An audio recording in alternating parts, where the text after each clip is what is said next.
All right, we're at the end of June and it's episode 8 of the Sharks Cast podcast. I'm joined this evening by Neill Laurenson. He's the Australian representative, the ambassador of the SharkSafe barrier. Neill, you're joining us this evening.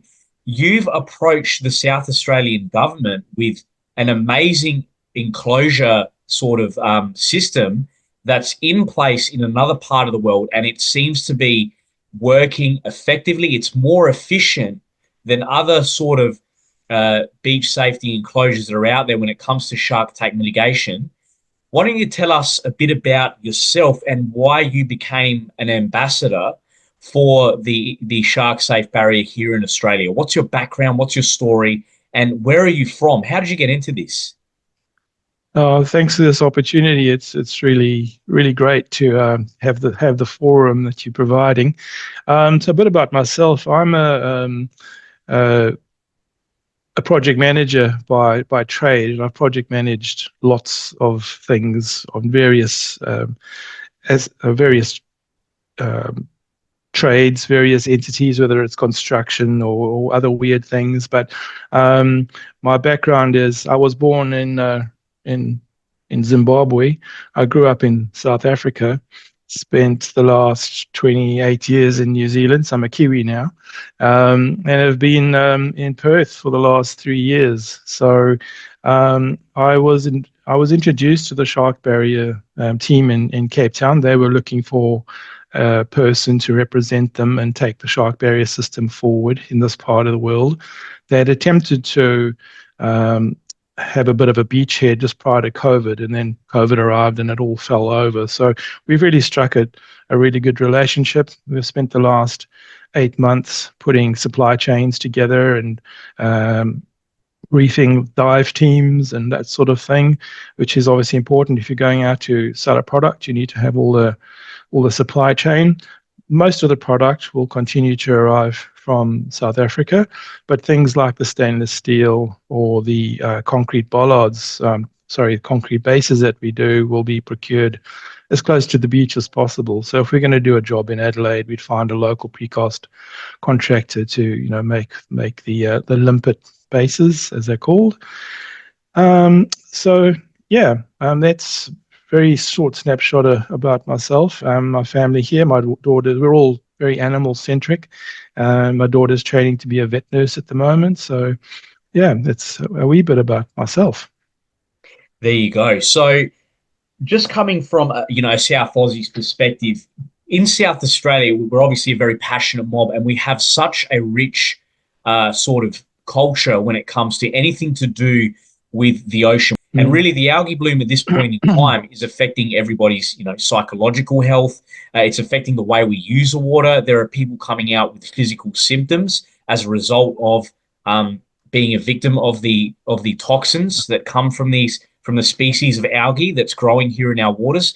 And we're also noticing that sharks' behavior, from an anecdotal point of view at least, is becoming irregular in terms of having larger sharks come closer to the shore at a more frequent rate. So for that reason, a lot of us are on edge. We've seen over the past month, there was one bite that occurred at Port Noarlunga. Now, again, Port Noarlunga, seemingly a very safe place to go swimming. And for years, decades prior to the past 2 years, there hadn't even been a single attack in Port Noarlunga. So a lot of us now, we're starting to see this sort of trend, or how do you say, there's a couple of bites that have happened in this region, and with the sharks close to shore because of the algae bloom being sighted at a more frequent level, a lot of us are on edge, and we do want to see proactive measures being put in place. Obviously it would be impossible to deploy all of these different physical beach safety mechanisms in place, such as eco barriers, for example, whether they be environmentally friendly or not. I do feel like there's also a level of limitation to the freedom that we get to experience when we go out in the water when you have these barriers in place. So this is where the SharkSafe barrier, from what I've come to understand, it provides a different level of coverage than what your traditional barriers would give swimmers and other beachgoers and other watercraft users. Do you want to explain the system's design and why it is so, I guess, appealing to all of us South Aussies who aren't used to seeing these, say, these big beach enclosures around our local metropolitan beaches to keep us safe. What is that unique feature? So yes, the SHARKSAFE barrier has been developed over the last 12 years, and just to put everyone's say minds at ease, is that the intellectual property of SharkSafe barrier has been developed in conjunction with University of Stellenbosch in South Africa. They have been part of the process. They actually own the IP. University of Stellenbosch was established in, I think it was 1918 or something like that. They are extremely, as a tertiary institution, they are extremely risk averse. They don't get into anything that is dodgy, let's call it that. And they are fully backing the rollout of the system now. So that should give a lot of faith, I guess. The thing with the barrier, though, is if you you ask someone to draw us a shark barrier, 99.9% of people are going to draw a fence or something like that. It's all closed in with a shark on the other side. And whether it's an eco barrier or one of these other plastic barriers types, is that's sort of the visualization of it as of a barrier.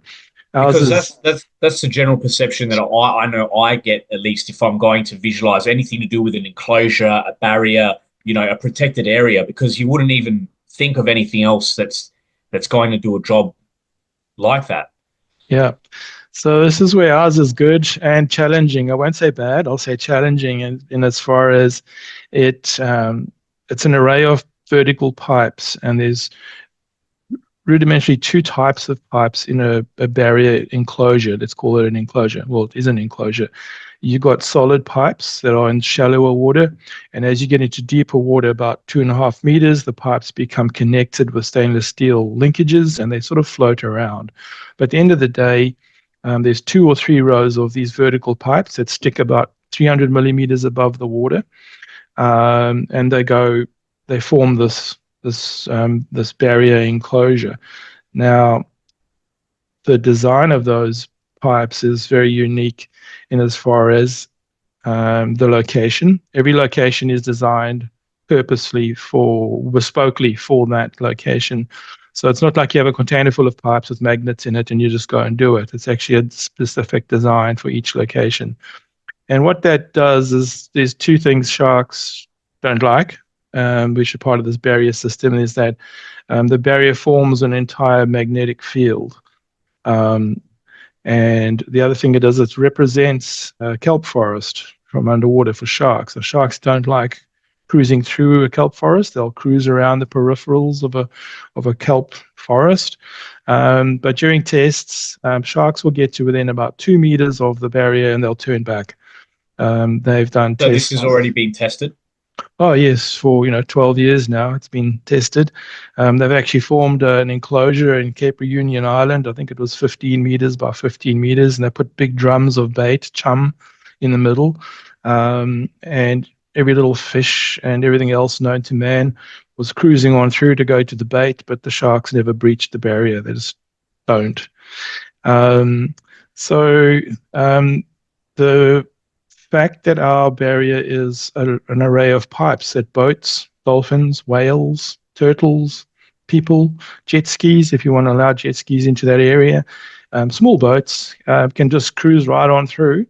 Manatee, there's a really nice video on our website about a manatee cruising through the installation in the Bahamas just to demonstrate. We didn't pay him, but he just showed up and swam on through, which was quite handy. But sharks don't. So the leap of faith from a human perspective is that, as I said, you ask someone to draw a barrier, they're going to draw a fence. Now all of a sudden they're just looking at this row of pipes that just about anything can cruise on through. It's now reliant on science. So it's that change of perception on what this product is. So there's nothing comparable to it. Globally, it's a worldwide patent. And that's in a set. So basically, Yeah, so our barriers are permanent installation versus barriers that are put in and taken out for, the plastic barriers that are put in and taken out during winters. It happens here in Perth at Cottesloe Beach and other beaches. They're taken out because they just can't survive the storms. It has zero bycatch, obviously, because nothing physically can get caught in it. Whales can just push their way through it if they wanted to. Um, and yeah, it's a complete system for each location. And that in essence is what the shark barrier system is. So essentially, obviously bycatch is a huge problem when it comes to nets, when it comes to these other designs. And we know that it's not guaranteed that it's always going to, be sustainable, that it's going to hold up. It requires maintenance, and these are other costs that are involved. I think Yeah. what's so striking about this barrier that you're pushing forwards, to me so far is the fact that if anything, if you have a permanent installation that, is something that's it's almost something that's similar to a kelp forest in its likeness. At least that way you can have perhaps like you can have something growing off the pipes. For example, you can have different, Ecosystem. Yep. yeah, you can create essentially another ecosystem around it. Yeah. I know you can't see, my wallpaper with me at the moment, but on the website you'll see there's some imagery of a kelp, one of our systems that's got about 3 years growth on it. So we've just done a proposal for Malulabar in the Sunshine Coast. That was an interesting one because just on the beach, there's the Sunshine Coast, I think it is called, the aquarium, and they used to have snorkeling expeditions in the water. They're no longer doing that because it's perceived as that's too risky. However, if they put this barrier in and this barrier becomes this living reef, they could look at doing that again. So it's promoting, more business opportunities as well. The thing to just to focus on is, and might be segueing into that anyway, Anton, is the maintenance of our barriers. So um, once the barrier is installed, the maintenance is very, very minimal. Because they're HDPE pipes, they're very smooth. Say on the second year, you'd actually send divers in and you'd literally take a cloth and wipe every second or third pipe of the growth that's on it. What transpires is that after about 5 years, the growth becomes so heavy on the pipes that it'll start affecting the buoyancy. So you do actually have to do that in a sequence of years to make sure you're not losing the effectiveness of the barrier. But basically, that's it. Um, if you're standing on the beach with the binoculars, or if it's a long barrier and a little bit too far offshore, you can inspect our barriers with a drone or binoculars, looking out to see, as I said, the pipes stick about 300 millimeters out of the water. Um, you'll see if there's one missing or if there's one at a funny angle, and you'll know straight away, oh, there's something wrong with that particular pipe, and you can, get someone out to have a look at it. So as far as a maintenance perspective, nothing like the other barriers that are really maintenance heavy. Once they're installed. Just to go back to your comment about the bycatch, is that, to be fair to the other barriers, eco barriers and the other ones that are out there, is that they don't have bycatch issues either by the nature of them. But they are what they are. They're not a permanent installation. So yeah. Because again, coming from a South Australia's point of view, we generally do enjoy, and this isn't me personally speaking for the 70 odd thousand people on Sharkwatch alone. I know that, from coming from my own observations, people do enjoy their freedom, understandably, in the ocean, and they want to, there's got to be, a level of intrusiveness that's got to be avoided. So, is this system somewhat intrusive on the public, and does it look unattractive to the general coastline? Because I know that a part of South Australia's wonderful beaches is the fact that we have such an open environment. Yes. interesting question, or obviously very relevant question, is we've done a proposal for New South Wales as well, for a beach south of New South Wales, at um, Watamola Beach, which is the reserve, which is a very challenging environment to design something for, but we're working with them on that. And we also tabled, this is sort of speaking to your aesthetic side of the barriers, I guess, because we want something to look nice. You don't want to spoil the environment, the outlook. We did a proposal for Noosa. Now, that's, aiming pretty high because it's obviously, arguably the most well-known beach in the world. And our barriers are ideally installed at about 3.5 to 4 to 5 meter depths, rather than the other barriers that can't do that and are closer to shore, and hence they're more impacted by storms and so on. So that's where we install our barriers. Um, and at Noosa, for example, was one of the first questions I asked the New South Wales team there was that, how do you think this would be perceived or, approached by the public? They didn't think it was a big deal at all, because their feedback to me was they would rather have, so all the pipes are black, and I'll talk to that in a minute maybe, but you could ask, why don't you make the pipes white? And then you wouldn't see them. You'd see them less. The feedback was that they would rather be able to promote the beach as being protected by a barrier and go, right, there it is there, you can actually see it, versus it's, you don't know exactly where the barrier is, for example. Having said that, though, at a depth where we install these things, if, looking out to sea, and the Noosa as an example, the 300 millimeters of pipe, if you're standing on the beach, would be like a millimeter high to your eye. I mean, you're not even going to see it. If you drive up the side of the bays, you're going to get closer to the barrier. You'll see it a bit more. But so that's the perspective of that. The other thing is that all these barriers, we can install solar-powered navigation lights on them and other things along them to, delineate, where the barriers are. So, as far as the impact on the seabed, for example, is that we will not put a barrier into a location where we think it may cause harm to a very ecologically sensitive area. Someone came along and said, can you put a barrier here? For whatever the reason is, we'd go, no, we just don't think we could, we wouldn't want to put it there because it's got issues with the seabed or whatever it is. So that is a core principle of ours, that we wouldn't damage the environment when we're looking to put these things in. Yeah, I'm not sure I answered your question fully. Yeah, absolutely. Yeah, Okay. it definitely.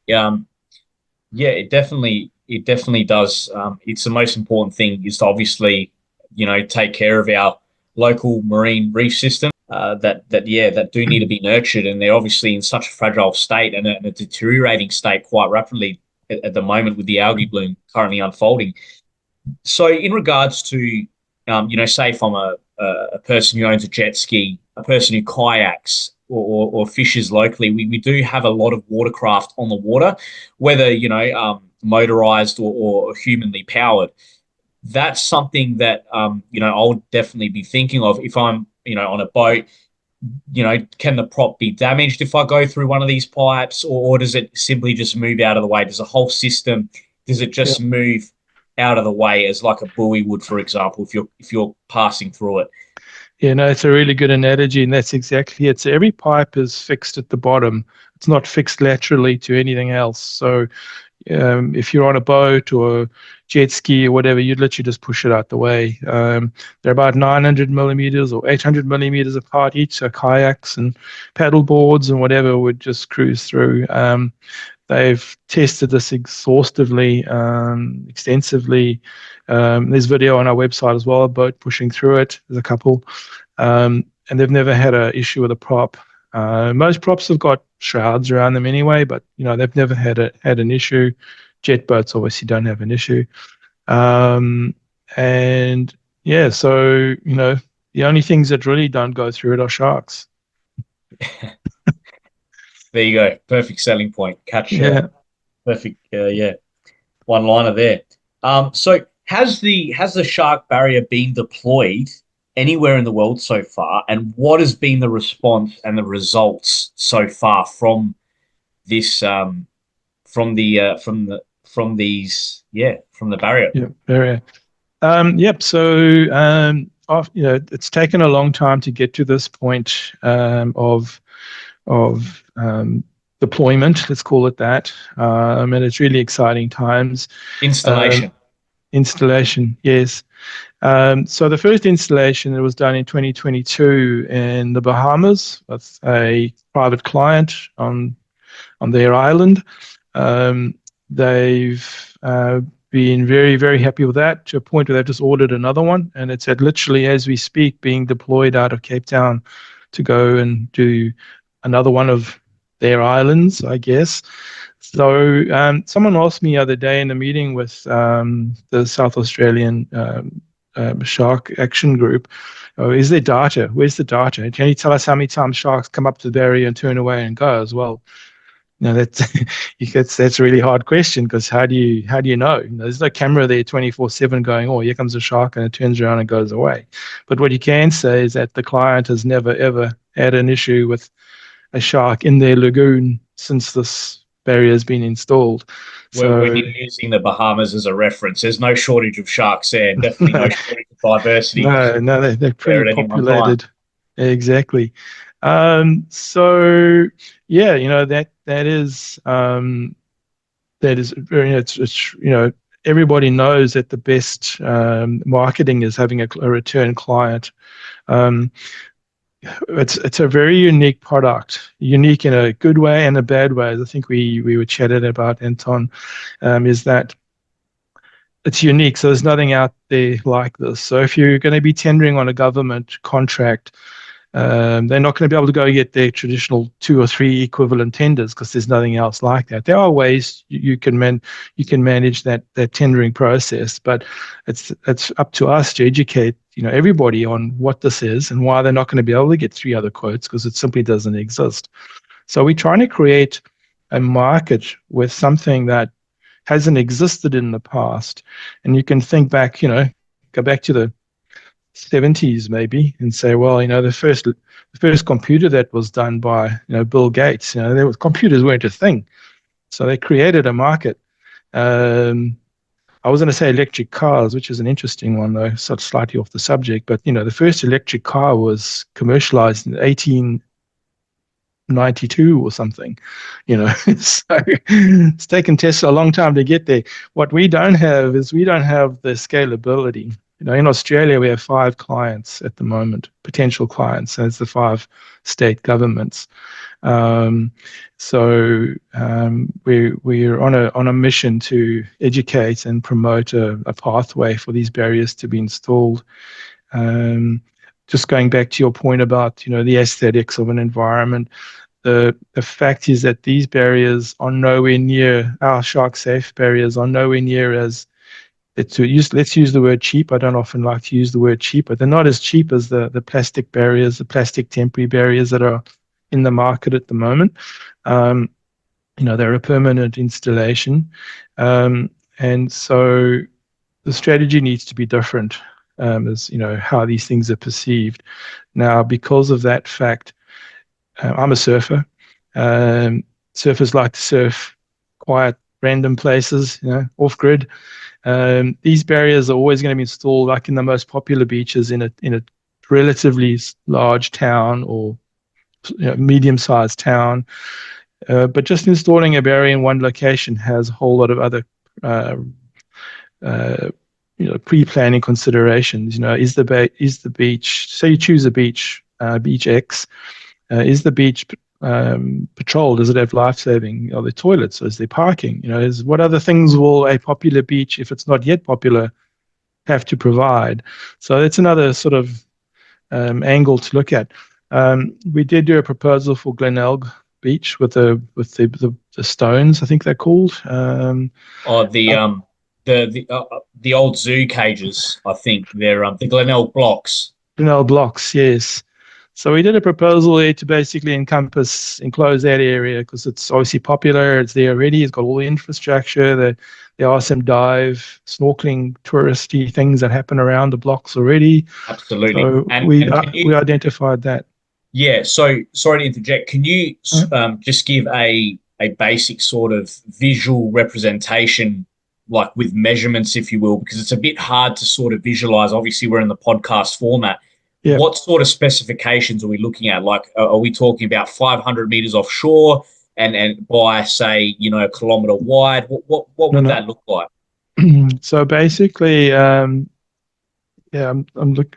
I'll share this with you. I don't mind sharing this with Yeah, you yeah. afterwards. So But so if you're yeah, looking so at the sorry. Glenelg blocks Yeah. are about, I think they're about 150 meters or so offshore. So it's not very far. The No, 5 meter, so sorry. So the Glenelg blocks are about 400 meters offshore. are they 400 meters? Okay, sorry to scale. All right, so that's okay.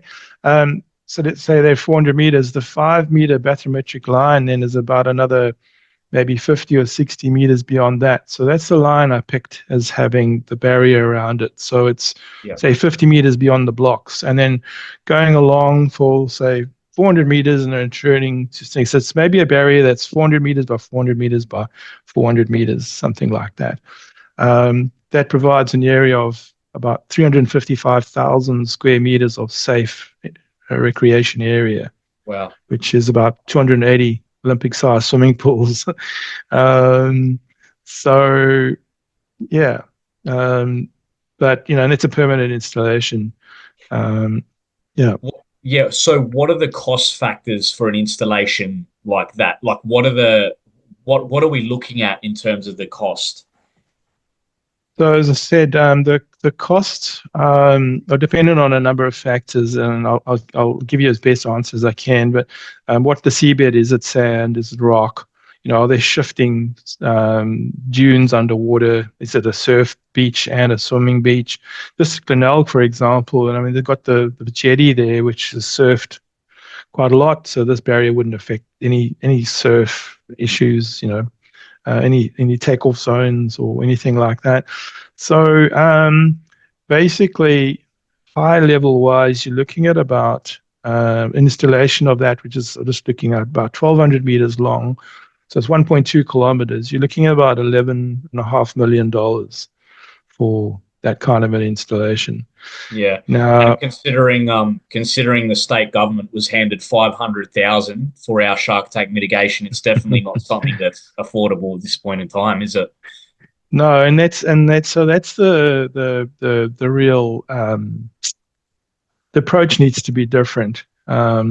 So we've been sort of nulling about this, and the funding for these plastic shark barriers. One's just been approved, and it's going to go into a beach here in Fremantle. I think it's costing 700,000 or so. It'll be about $1 million when it's finished. I think it's about 250 meters wide. That by the nature of what they're disposable, and they've got to come out every winter. So you've got all this cost of taking them in, taking them out. They do break down, they degrade. But they're good for what they are. If someone has some funds or not enough funds to put something in permanently, then it's a good solution. We want to promote a whole new approach for the barriers because of what they are, and they're permanent. Um, if you look at what the state is trying to do, various states around the country, they're trying to, let's use, for lack of a better word, own the deployment of shark barriers. I think New South Wales might be a little bit different, where they've said to councils, they may have said, I think the councils actually pushed back, but they've said the governments will sort of say, well, we want to own this, so we're going to have a team who will look after these barriers. Because of the cost and what these things are, we see them more as our barriers, obviously, as more as a piece of infrastructure. So our barriers will last 20 years plus if they're looked after properly, versus, some plastic barrier that's literally only there for a few years, and you're going to have to, recycle it. They're all recyclable, which is good.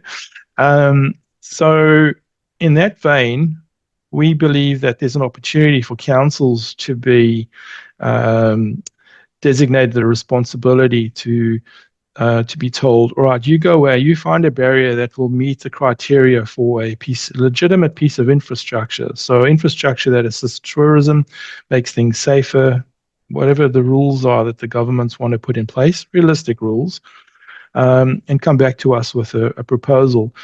If that proposal is successful, we will give you infrastructure funding to put these shark barriers in.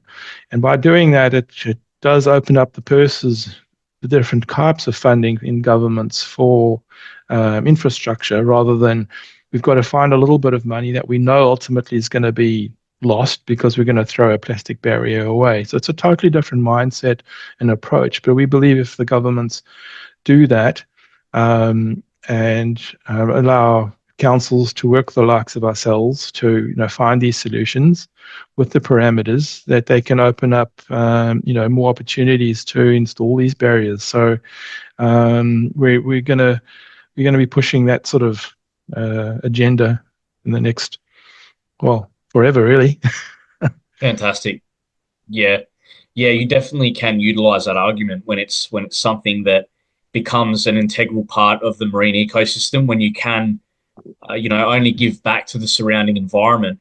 So the other question that I had, or my other concern, was in relation to surfing communities. In South Australia, we can't overlook the fact that the majority of most recent shark attacks have occurred on the west coast of South Australia, and unfortunately, these are communities that have a heavy surfing culture, and to have something that's in would be, I've mentioned the word before earlier, that is in one way or the other intrusive. Is this something that is feasible for the surfing community? Are these barriers potentially going to get in the way of the surfers? And then again, we have to think about, obviously, cost then becomes an issue over in these parts of the state, because of the small number of surfers that are over there. The community is a lot smaller, obviously, and also just the surfing places they actually choose to use the water are at areas where it might actually be 250 to 500 meters offshore, where they're surfing out, literally out in the open ocean. So in that regard, I can definitely see it being a viable option for the Adelaide metropolitan waters, perhaps, to have an enclosure around Henley Beach or Brighton or Port Noarlunga, for example, around potentially around that marine ecosystem. Yes. So, yeah, I guess what I'm trying to ask is what sort of, do we know if this is going to have an impact on surfers from being able to catch a good wave, or is it going to become an obstruction from them Yeah. enjoying the surf? So as I said, being a surfer, we don't want that to happen. Um, so the consideration is definitely, the users are the consideration. How many users is obviously a consideration. I'm just trying to find. I did one the other day here for, it might have been New South Wales, but that's okay. Yeah. So in a situation where it's a surf beach, you got to look at it. Um, how busy is the spot? Is it a noosa? Then it's more viable to do a shark barrier. If it's off the west coast of South Australia somewhere, and you got to get there with your 4x4, and it's you normally never have more than 20 people in the water on a absolute epic day. You're highly unlikely ever going to fund a barrier for that area. But if you bring it down to smaller towns and areas who have maybe some smaller bays, then absolutely the part of the design process is to engage everyone in the community who's going to be involved, and hopefully to be protected by a barrier that's put in, because you don't want to put in a barrier and now it's right in the middle of the takeoff zone, like a low tide, big swell, now the SHARKSAFE barriers are, sticking out of the water just where you want to take off. That's not going to be helpful. So every single location will need to be identified about who the users are, where the breaks are, etc., etc. But yeah, it's a part of the design journey on each location. Um, yeah. So when it comes to the awards, what are some of the nominations that the SharkSafe barrier has been nominated for, and what are the I guess the what are the achievements that the company has been able to obtain in the time that you've been around? All right. So yeah, it's been interesting times. They're being really our South African team just got back from Monaco with the Blue Oceans Convention there, which was a massive global event. They've made some really good contacts. But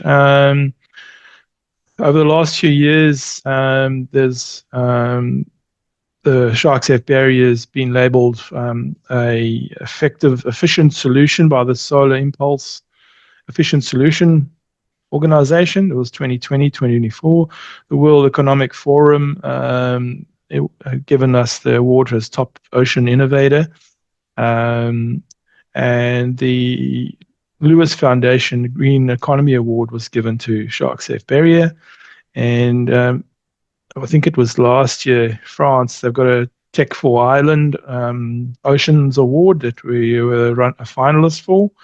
And Australia's Ocean Impact Pitch Fest, I think it was 2020 or 2021. We were part of that short list of companies. So yeah, for something that is brand new, that's some pretty good credentials so far. Just last month, after returning from Monaco, the team in Cape Town secured a $250,000 grant for extra research. And that's a good thing being owned, the IP being owned by an entity like University of Stellenbosch, is that the future improvements will just keep on going because that's their DNA. They want to develop things better and do things smarter all the time and look at different installation locations and so on. So they've even got one design now for waterways for bull sharks. On the Gold Coast, there's about 400 kilometers of waterways. The people can't use the waterway in front of their house because there's bull sharks in it. You might not want to might not swim in those waterways anyway from the water quality perspective, but I'm not sure. But Mate, yeah, so when there's a flood there, they have sharks swimming down the main shopping center. So it's a yeah, yes, bit of a challenge there, way of yeah. life there. And we've also been awarded, also part of the 1,000 Ocean Startups Coalition and Humane Society in Australia and around the world support us. Even Queensland's RSPCA on the board with us unofficially. Yeah, so we're getting a lot of traction. We're trying to get a lot of celebrities on board as well to promote us. And yeah, we got great hopes for this. But it's, as I said, our client base is tough. At the moment, five governments. So we need everyone on board to try and help promote this, promote the system. It is interesting because you have obviously two dynamics here in South Australia. The fact that it's obviously unaffordable given, when you put it in comparison to the grants and things of that nature. But like you said, your company is obviously willing to be accommodating to that.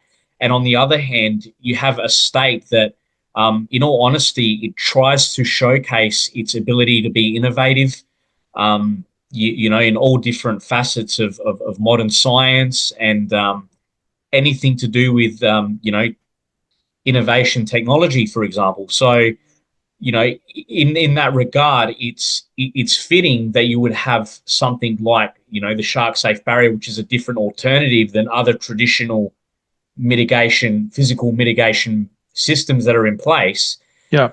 So that's where there's the opening there, the doorway there, and obviously anything that's going to benefit the marine ecosystem, the local marine environment. If it's going to promote growth, especially after the significant decline and destruction that we're facing at the moment with our local marine environment. I mean, only God knows how much devastation has actually been caused by this algae bloom.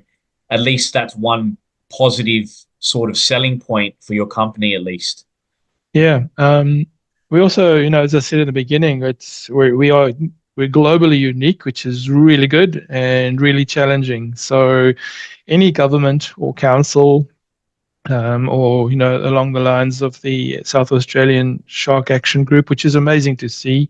We met with them week and a half or 2 weeks ago now, Anton. They threw up some curly questions, Yeah. but it was really good. Sorry, did you approach the state government, or did they come to you with? I approached the state government, and then they passed me on to this working group, which was great. Um, and For those, yeah, yeah, folks. So Neill approached the SA Sharks Task Force, which is who I presented in front of on the 12th of June, which is on the same day that you brought forward your idea, Neill, with the SharkSafe barrier. So, on. So So, yeah, it was the meeting was really productive. We presented a proposal. We we we offered as an idea, as a concept, the Glenelg beach or the Glenelg blocks as a location, just as an example. The councils, the government, obviously they're spending our money, our taxpayers' money, so they will be pushing and prodding, and they're not going to spend money on something that they're not comfortable with, which is no one in the community wants them to do that. So until there's a point where they're actually comfortable that we've proven, and it's up to us to prove to them that the system works. um, I'll come back to that in a minute. Um, and it's got value for money, and there's potentially a different way to fund these things if we think innovatively.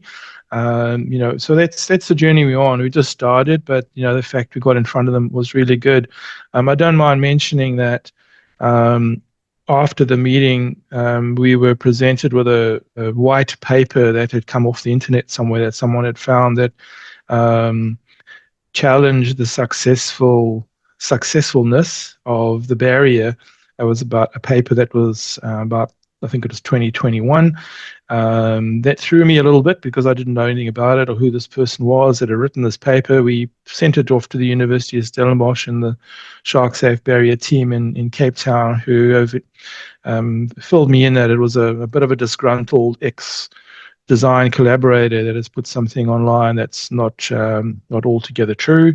So that's busy being rectified, and we'll put something on our website in the next week to respond to that. But these sorts of challenges are really good for us because this sort of stuff's going to come out the woodwork and make sure we got our game together. absolutely. So, again, the problem with South Australia's current, I guess you would call it, we're basically in terms of the historically, we're in a crisis in terms of the shark bite, shark attacks we've experienced here in South Australia. So those attacks have been confined more so to, the West Coast, Streaky Bay, obviously the Granites and Elliston, and also, we have such a vast Coastline. yeah, we have a vast coastline. Two different gulfs. We have two different gulfs. We have the Southern Ocean. A huge number of great white sharks patrolling our waters at any one time. There's been shark attacks in this time that have been all the way down at Beachport, for example. So Yeah. these are areas where we're trying to, really with a physical barrier, you want to get the barrier in place at the location where the attacks are occurring. And unfortunately, this is where it becomes more challenging in terms of the remoteness Yeah. of the attack locations, and while it becomes an attractive and an appealing design to have in Adelaide metropolitan waters, unfortunately, for the most part, the attacks that have taken place in Adelaide's metropolitan waters have been very few and far between. Glenelg Beach, for example, I don't believe it's ever historically had a shark attack. Right. Brighton Beach is your next closest alternative. and that was, I believe, in the 1900s when the last shark attack occurred there. So this is something that, it's obviously it's it's more appealing to the metropolitan waters, um, and it's something that unfortunately would it would be less it would be less feasible to have this in the remote parts where these white Absolutely. rays So operate. I think you could safely say that, you're never ever going to install a barrier in a remote area where the only people who go there are maybe some nudist bathers and, some really hardcore surfers. They're never going to put a barrier there. So if you start looking at where would it be presented or installed, it's going to be where the population is, where the tourists go, where do the majority of the tourists go, and the rest of it is going to always to be, we, the surfers and swimmers who want to go swim in remote beaches and stuff. That's just going to be the nature of life. It's the sharks' environment. We're going into their environment, but let's be smart about it. Let's look at what we can do, but do effectively, and efficiently, not waste funding on temporary barriers and things that just don't have the longevity, and don't give the councils, the government, and the ratepayers bang for buck, really. And that's what it comes down to, isn't it? It comes down to efficiency, and obviously, we want it to be an attractive and an appealing option for all beachgoers and water users alike. And obviously, this is where the SharkSafe barrier has that game-changing solution in a way. I've spoken about how drones, when the water's clear enough, uh, the Gulf of St. Vincent, Adelaide's local metropolitan waters, essentially become a playground for all of these different shark attack mitigation measures, whether it be through drone and aerial surveillance, and through just general communication platforms such as SharkWatch, for example.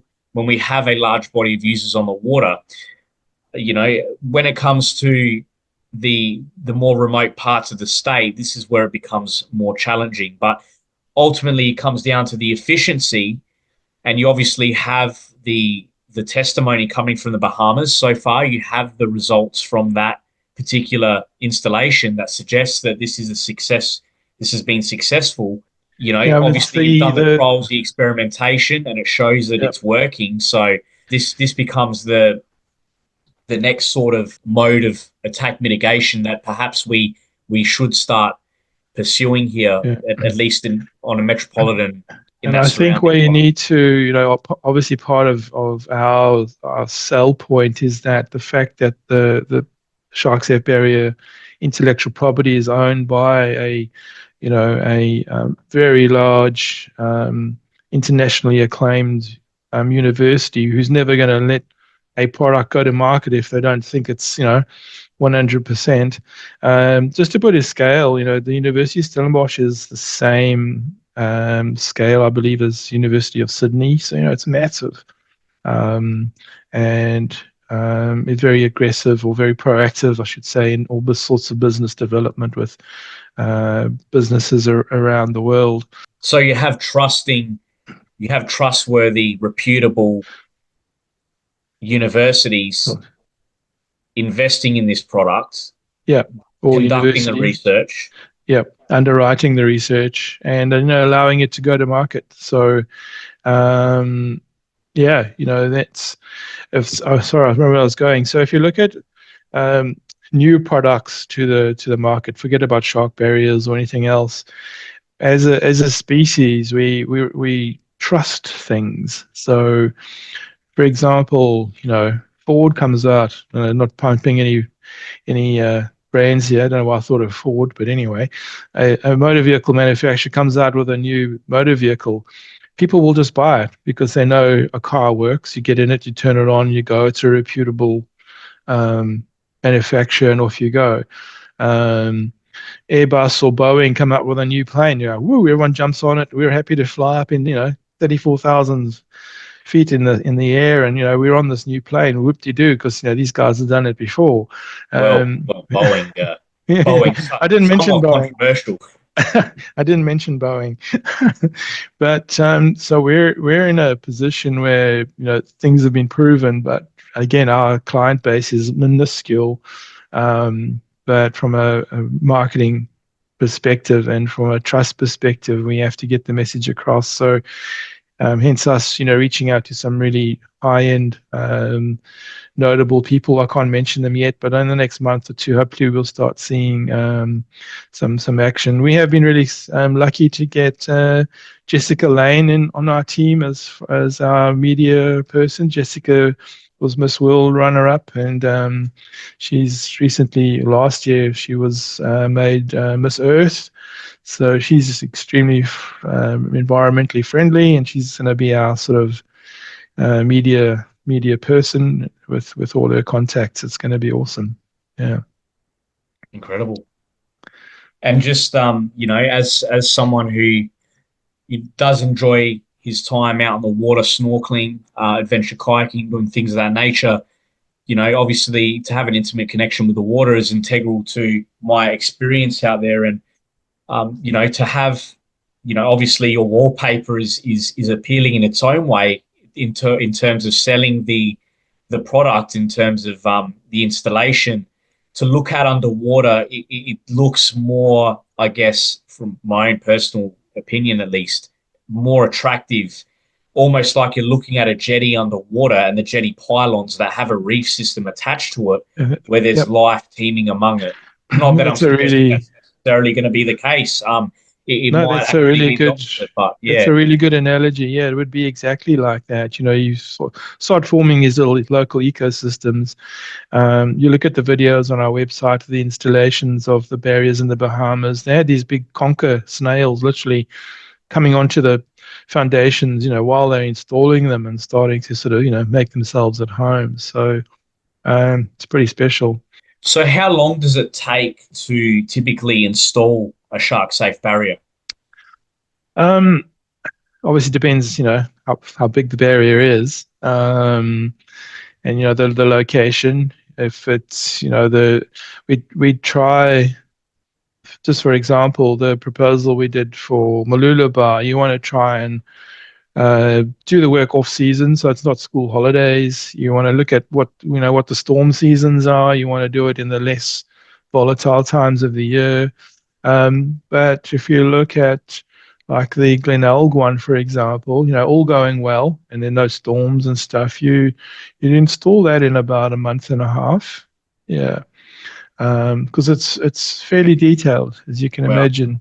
It's got all the stainless steel seabed fixings, and each fixing is drilled into the ground with sea anchors. So you got divers in there, literally, drilling these 1.6 meter long anchors into the ground.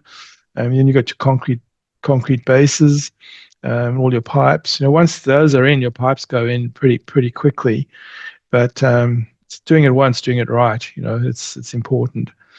A month and a half is reasonably quick for installation. I know I Right. was Yeah. thinking of roughly, it would take a few months at least. Obviously, weather dependent, you'd have to factor in those considerations. For something like South Australia, regardless of where it is, because we have such a smaller population in comparison to other states, it would almost be more suitable to have it installed on a seasonal scale because obviously this is taking nothing away from other swimmers that have their morning and dawn and dusk swims even during the winter, but it generally is a smaller population Yeah. that's confined to the off season, the winter period, and obviously subject to weather conditions. We have the cold fronts coming through this time of the year, and it's less appealing for people to want to go on the water anyway. So Yeah. perhaps it would be much more cost efficient to have the installation in place over the summer period or over a 6 or 7 month period. Yeah, the sea conditions and that, because obviously hiring boats or barges and the dive teams are really expensive. You pay them by the hour. Um, all our dive teams are superbly well trained. They're all defense accredited. So as far as safety and everything goes, they're top notch. You do any diving work for defense, you have to be, um, top of your game. yeah, but looking at that would probably, all going well, no storms. A month and a half should be, achievable. But each location will have its issues, and then it's like, when do the people actually want you there? It may have some other factors. Um, we looked at one a little while ago that was sort of something we didn't consider. They stumbled across an old wreck, and all of a sudden it was a of historical value. You can't put the barrier there because there's an old wreck there. You've got to move it 50 meters down the beach. Then it becomes uneconomical. So anyway, things you go through as you look at these different locations.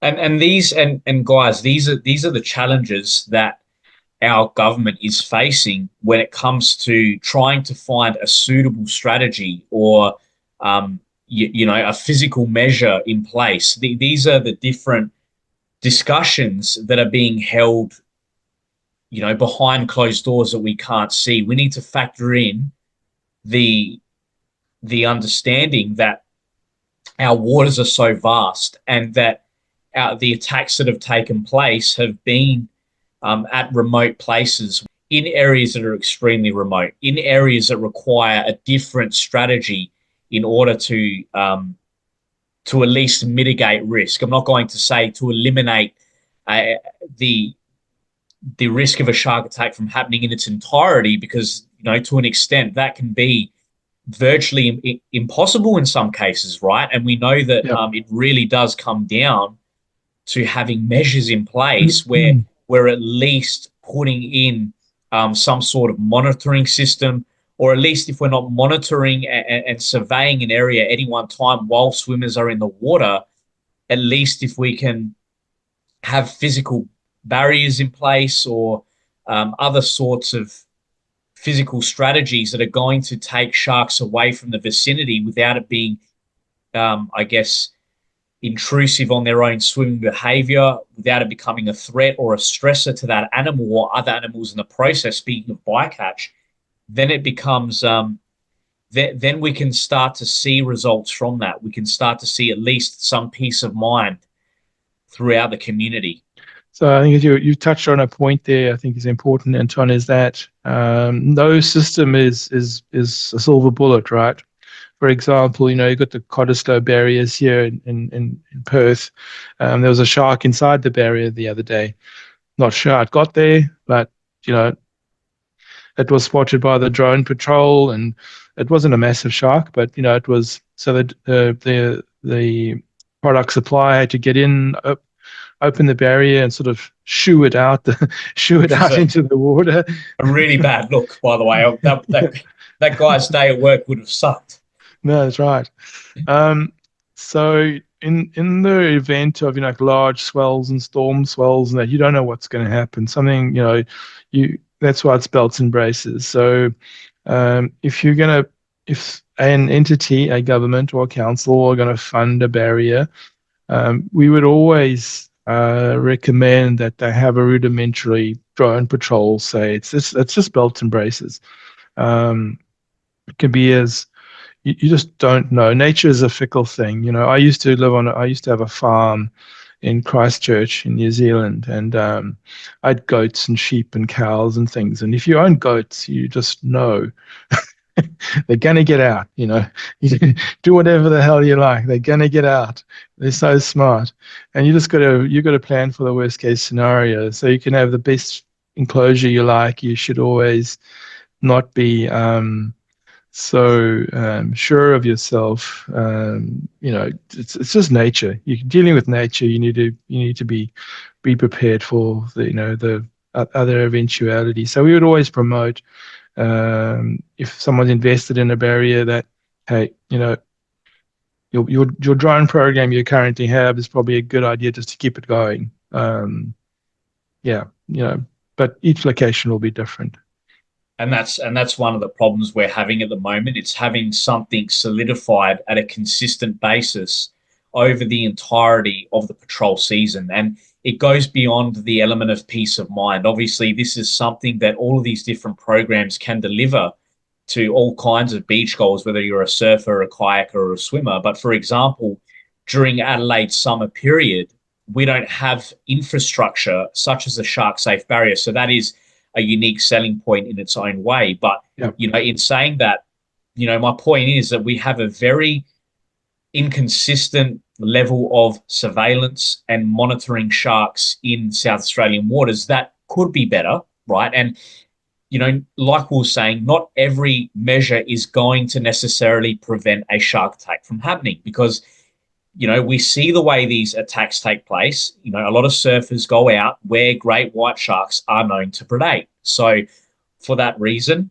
they're going out surfing where there's seal colonies around the corner.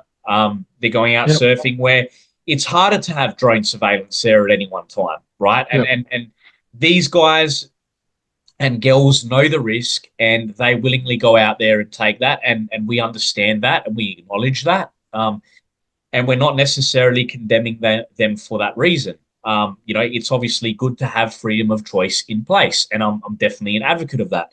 But in the same regard, to have, for example, a fixed wing plane going up and down sort of 3 times a day isn't a sufficient enough level of surveillance that could be provided to the public. It's an outdated system. We need innovation in the state, whether it's by the simple means of communicating a publicly reported shark sighting to the public through correspondence of Sharkwatch, through online social media outlets, or through an app, for example, Yep. or through having an innovative enclosure that's been tested at universities, that's using sustainable materials, that's giving back to the ocean's environment. These are the next steps that we could be taking. And I'm not saying, guys, I'm not saying that just because I run Sharkwatch, this is the method and the measure we should take. Obviously, I'm open to having everyone's opinions and ideas shared and discussed, right? But on the same token, we just need to, most of us in South Australia, I think, get the point that we just need a better sort of monitoring system at least in place, or set of measures that provides a more adequate and efficient level of safety that also provides the public with peace of mind. And again, the gap could be so big in terms of being able to prevent a shark attack, But if we just have these measures in place, if we have these different installations, it's a step in the right direction, right? So the scalability or the appropriateness of a barrier in a location is, as we've discussed now, it's about population and services and parking and toilets and that kind of thing. If it's remotely, it's highly, highly unlikely that you're ever going to have a barrier. If it's a small town with a relatively small bay, let's say they've got a really nice bay, and there's hundreds of them around the country where it's a small town, I don't know, maybe 2,000-3,000 people, but they think they'd like a barrier, and with our promotion of a different funding approach, they could approach the government to put a barrier in for themselves, albeit that they're very small, and that might bring more economic, activity to their region. It might be something they don't want to encourage. Something, if you don't want all the tourists coming to my town, but it's those sorts of approaches is vital. But what I wasn't going to mention it, but I thought I'd just tap in. So we're all about looking at technological opportunities. I have another company who is a defense-orientated company, and we work with a company out of the UK who have a sonar system that detects underwater unmanned vehicles and stuff for protection of naval bases and naval vessels, etc. And we've been discussing with them the ability to turn the artificial intelligence that it has around to exclude the targeting of underwater vessels and scuba divers and that, and just to report on, let's say, sharks and crocodiles. And they don't think that's at a stretch. That's in its early days, but well, I thought I'd mention that because that becomes an opportunity where you look at a large area and say, well, you can't put a barrier in here. It's just not economical. But you could put one of these sonar devices in this bay, and it has I'm just trying to remember now. It has something like a 1 or 2.5 kilometer radius. So any target within that 2.5 kilometer radius is going to be picked up and reported against. And you could interface it to systems like, Shark Watch in New South Wales have their Shark, forget the name of it now, but you can interface into other, alert. Smart. Yeah, you can interface into those sort of systems, but it's just letting you know there's something there.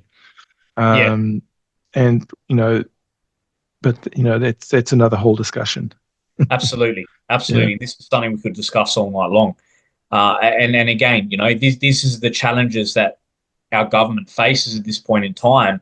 This is the gamble of placing money into things that need to be trusted. There needs to be the scientific evidence there to say that it is an ethical, it is an efficient sort of implementation that's genuinely going to not only prevent or mitigate risk, but it's also going to be deployed and installed at the right location, because we need to yeah, think of the economical impact of a shark attack alone. It's going to take people away that's from right. communities. I've Yep. seen it firsthand in Elliston and Streaky Bay. Both communities have literally seen a population decline, with people leaving because they don't feel safe being in one of the best surfing communities in the world anymore.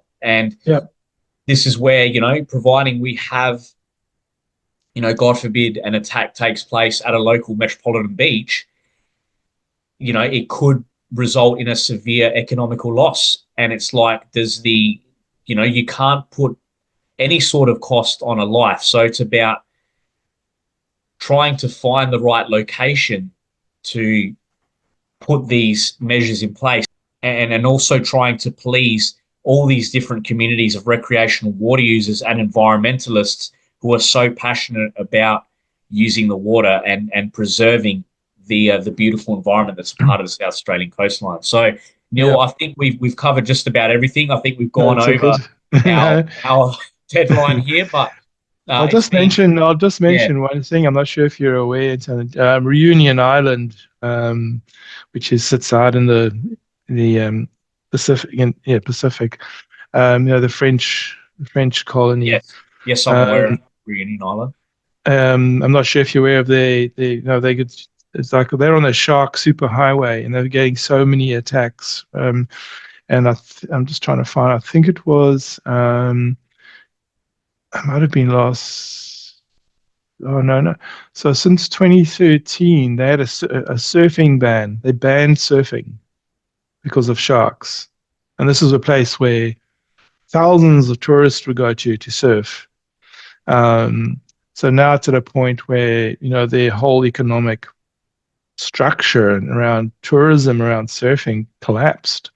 You actually get an $80 fine if you surf, but locals will surf anyway. You're never going to stop them, obviously. Yeah. So that is like a real result of the shark issue. Um, and even we did the South African team did a trial there.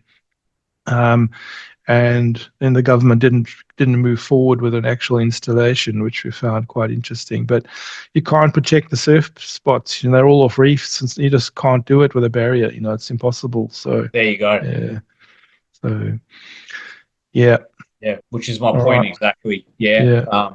just such a diverse marine environment under there in our waters. So, Not a tennis court or a yeah, basketball court or a cricket yeah. oval. There's so many different variables and challenges and roadblocks that I guess the government is dealing with at this point in time, and the Sharks Task Force. And folks, I just want to elaborate that I'm in no way trying to necessarily, defend certain things that they've done that's been wrong. I definitely agree that their level of communication in terms of the algae bloom has been absolutely poor, and it 110% needs to be better. And even with what's gone on over the past decade or so, and even years before that, our we're just so behind in terms of mitigating risk here when it comes to shark related incidents here in SA, and it needs to be better.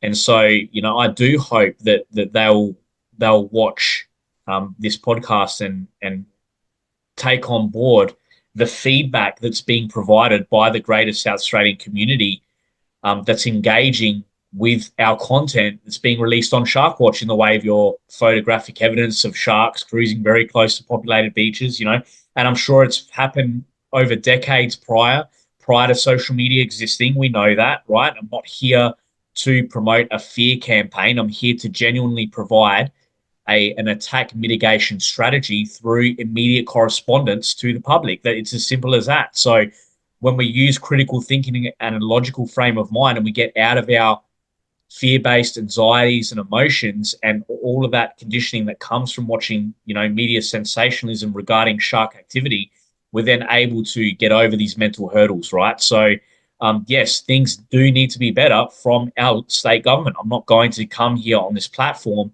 and necessarily defend them over the wrongs that they've done in terms of transparent communication, but on the same regard, it's a challenging front that they're facing at the moment. Like, they literally have to make decisions, and the funding's not there. I mean, we don't have the resources in place.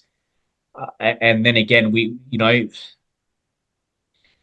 political, politics, things of that nature, challenges they're having to overcome. So, just I guess bear in mind that very predicament that they're in. So, Neill, thank you for thank you. No, thank you for your time. It's been amazing. Yeah, thanks for the opportunity, and for approaching myself at Sharkwatch and wanting to get out here for the South Australian public to see and decide whether or not they believe it's a feasible option. It'll be interesting to see what the general feedback's going to be, and it'll also be. I look forward to keeping up to date with SharkSafe Barrier and their progress as the company moves forward as an innovative solution globally, and here in Australia. Yeah, and if anyone has any questions, just jump on our website and or come through Sharkwatch and fire us off any questions you have. We're more than happy to respond to them. So yeah, thanks very much. Have a good week. Yeah, thank you and good night.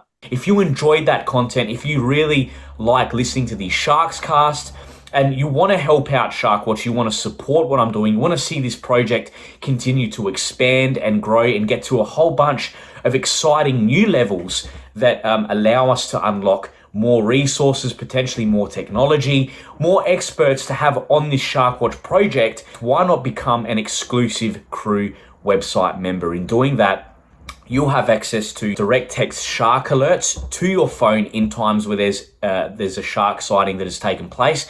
You'll have discount on merch. You'll have access to exclusive networking events. That's something that's in the pipeline, where I plan to actually partner up with the local tourism organizations to get all of us out as like a big family on the water, having these awesome networking days where we're chatting to one another, exploring different possibilities when it comes to shark safety out in the water, and also just exploring an immersive experience in our local waterways is going to help our confidence and other people around us, whether we have family and friends that's been affected by the trauma of a shark attack, that just invites a more collaborative experience to overcome these life hurdles and challenges from not having secure mitigation measures in place. That's what Sharkwatch is there for. It's to provide awareness for shark safety, and also it's to become a real personal asset to your own journeys out on local waterways. So become an exclusive crew member. The link to the actual website memberships and the plans and pricing is in the follow-up segment of the end of this video here. So stay tuned. I'll also probably put it in the link of this video, so that way you have access to it without excuse.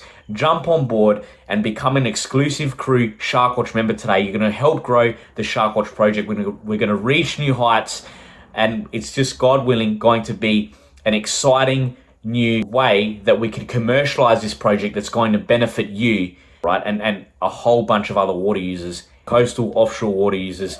We're just a whole bunch of South Australian water lovers, ocean lovers, marine lovers who love our marine ecosystem and want to dive deeper into these matters and explore new solutions. That's what Shark Watch is there for. We're that new innovative solution, so jump on board today.